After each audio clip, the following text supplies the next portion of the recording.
সৌহার্দ্য পূর্ণ আচরণ আমাদেরকে মুগ্ধ করেছে সবসময়। শেখানোর আপ্রাণ চেষ্টা আমাদেরকে করেছে অনুপ্রাণিত। প্রিয় শিক্ষার্থী, রক্তের সম্পর্ক ছাড়াও কিছু সম্পর্ক যে মধুর হয়ে ওঠে, বন্ধুত্ব হচ্ছে তার শ্রেষ্ঠ উদাহরণ। বন্ধু শব্দটার সাথে পরিচিত হই আমরা এই শিক্ষকগণের এসে। আমার মনে হয় বন্ধু শব্দটার মাঝেই পৃথিবীর সব থেকে কম স্বার্থ থাকে। প্রিয় বিদেয়ী, অনেক কথা বলার ছলে আসল কথা হয়নি বলা। আজ থেকে যে হবে না আর আপনাদের সাথে পথ চলা।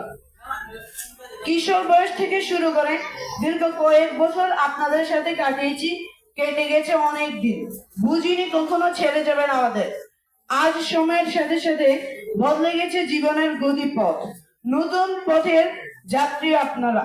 স্মৃতির পাতায় চোখ পড়েছে বারবার, ধুলাবালির নিচে পড়া কত না ঘটনা আছে চোখের সামনে জ্বলজ্বল করছে। পুরাতন খতিয়ানকে যেন খুলে মেলে ধরেছে চোখের সামনে। পুরাতন সেই খতিয়ানের প্রথম পাতায় চোখ পড়তে মনে পড়লো আপনাদের সেই সব সম্মানিত বড় ভাই বোনদের, যাদের হাত ধরে আমাদের বেড়ে ওঠা অসংখ্য ভালোবাসায় আগলে রেখেছিলেন আপনারা। আপনাদের মতো মানুষদের সাথে